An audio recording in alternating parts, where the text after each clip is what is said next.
अस्सलाम वालेकुम नाज़रीन, आप देख रहे हैं ड्रामा सीरियल जुल्म। अगर आपको हमारी ये वीडियो अच्छी लगे इसको लाइक करें, हमारे यूट्यूब चैनल पाकिस्तान ड्रामा को सब्सक्राइब करें।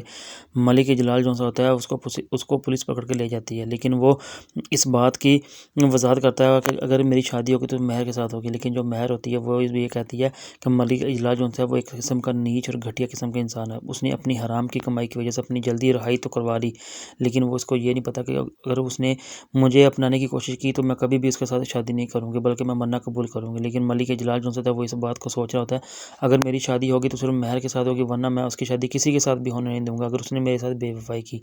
लेकिन जो महर होती है वो मीडिया से गुफ्तगू करते हुए कहती है कि मैं कभी भी शादी मलिक इजलाल के साथ नहीं करूँगी, ना ही उसको अपनाऊँगी, बल्कि मैं मन्ना कबूल करूँगी, मेरे लिए सबसे यही बेहतर है।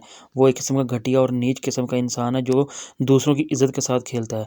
लेकिन जो मलिक इजलाल की माँ होती है वो ये कहती है कि ये जो से लड़की होती है ये कभी भी ज़मीनी खिताओं को अपने सामने कभी भी घुटने नहीं टेकने देगी, इसलिए इसका कुछ करना पड़ेगा। लेकिन जो शहजाद होता है वो वह बैठा ये बात सुन तो रहा होता है, लेकिन इस बात के बारे में कोई जवाब नहीं देता। इसका मतलब उनके दिमाग में कुछ ना कुछ है जो इसका कुछ करना पड़ेगा। लेकिन जब मलिक इजलाल रिहाई के बाद अपने घर वापस आता है तो काफ़ी ज़्यादा खुश होता है, और इस बात की खुशी होती है कि अगर मेरी रिहाई तो होगी, लेकिन अब मैं शादी करूँगा तो सिर्फ महर के साथ करूँगा। लेकिन जब हमारा इस बात को सुनती है और मलिक इजलाल को देखती है तो वो काफ़ी ज़्यादा डर जाती है और एकदम से परेशान हो जाती है। फिर वो उसके पास आती है, मलिक इजलाल के पास, और आगे कहती है कि आपने इस तरह की हरकतें क्यों की हैं और क्यों इस तरह की बार बार गलती कर रहे हैं। लेकिन जो भी मलिक इजलाल होता है वो इसे कहता है कि कभी तुमने रस्साकशी का मुकाबला देखा? अगर नहीं देखा तो फिर मैं तुम्हें बताता हूँ कि वो किस तरह खेला जाता है।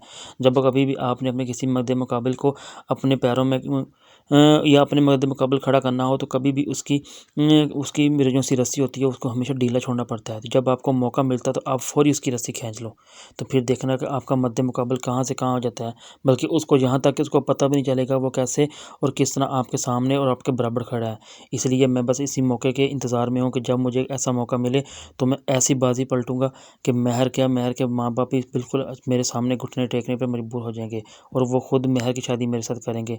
अगर ऐसा ना हो तो ये मलिक इजलाल का तुमसे वादा है, तो मैं कभी भी शादी किसी से नहीं करूँगा। इस तरह की बातें वो हमारा से करता है, लेकिन हमारा उसकी सारी बातें सुनती रहती है, उसे कोई इसी बारे में कोई जवाब नहीं देती।